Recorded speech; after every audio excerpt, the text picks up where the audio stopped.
En plena segunda ola de la pandemia, en una de las crisis más graves de la historia, Cataluña y Madrid en manos de un gobierno que no puede y de un gobierno que no sabe. Como para estar tranquilos. Son las 6 de la mañana, las 5 en Canarias.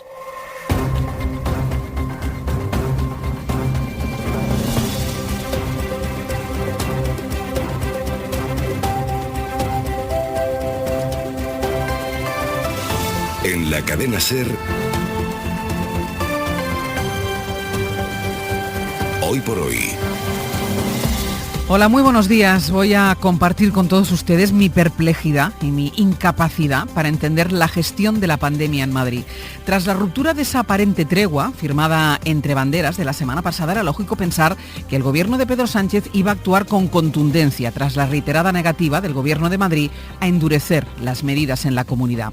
El viernes pasado, en esa rueda de prensa que el ministro Illa contraprogramó a la del viceconsejero de Sanidad, el ministro advirtió de que el tiempo se acababa o se tomaban medidas o el gobierno intervendría. Bueno, pues hasta hoy.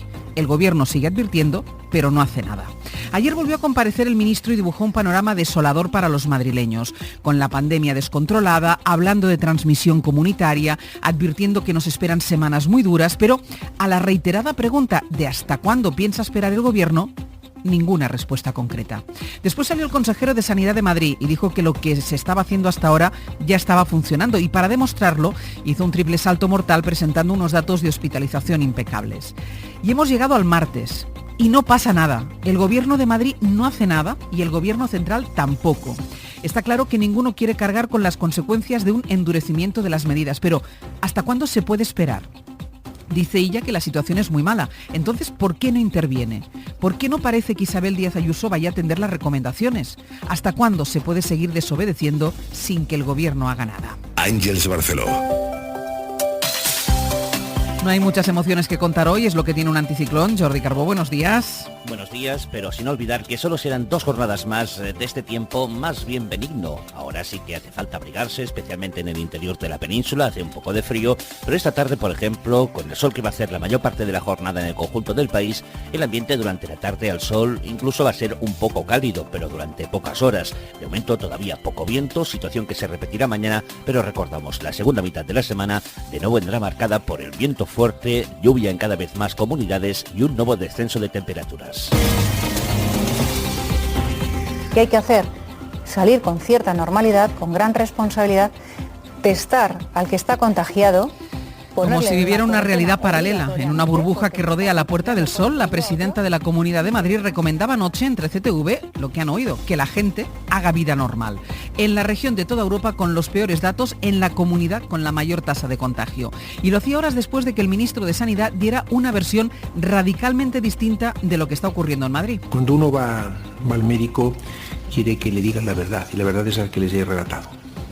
Transmisión comunitaria, incremento de casos, incremento de fallecidos, y esto nos lleva a actuar con determinación.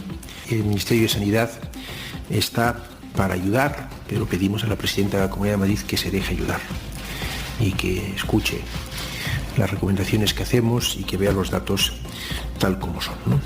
Solo cabe el estupor entre un gobierno que sigue negando la realidad y otro que describe la urgencia de actuar, pero que no se decide a hacerlo. Pedro Blanco, buenos días. ¿Qué tal? Buenos días. Y esta tarde se vuelve a reunir uno de los comités de coordinación entre el Gobierno Central y la Comunidad. No han dejado de reunirse desde la semana pasada, día tras día, en diferentes formatos, con diferentes interlocutores, pero no han sido capaces de llegar a ningún acuerdo. A ver esta tarde.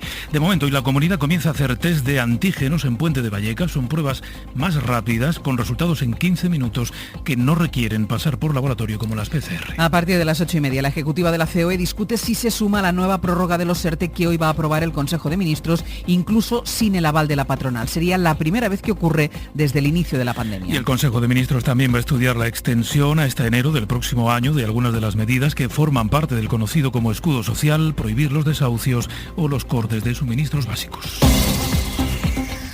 A cada nou pas de repressió, més desobediència civil. Preparem-nos per la ruptura democràtica pacífica y desobedient. Y así se fue Quim Torra pidiendo desobedecer en el mismo acto en el que él obedecía al Supremo, que ayer ratificó su inhabilitación por negarse a cumplir las órdenes de la Junta Electoral. Torra se va y Aragonés se queda con un gobierno limitado por los acuerdos previos entre Junts per Catalunya y Esquerra Republicana. Y hoy se reúne el gobierno catalán, como es habitual los martes, sin Torra, con Per Aragonés como presidente circunstancial hasta que se convoquen elecciones. Sobre eso todavía no hay certezas. Y eso es algo que el gobierno de Pedro Sánchez le gustaría que ocurriera cuanto antes. Con esta situación convendría que Cataluña entrara en otro espacio en el que sean los catalanes los que hablen cuanto antes mejor. Sería muy útil para afrontar al inicio de esta legislatura, en realidad estamos al principio, delante de unos presupuestos generales, de los fondos europeos, una relación de reencuentro y de cooperación con Cataluña lo más fructífera posible. Y en este por hoy vamos a repasar el contenido del sumario de la Operación Kitchen, que incluye pasajes muy jugosos de las conversaciones grabadas al comisario Villarejo, que llega a asegurar que hizo muchas cosas para favorecer al Barbas, la forma en la que el excomisario aludía a Mariano Rajoy.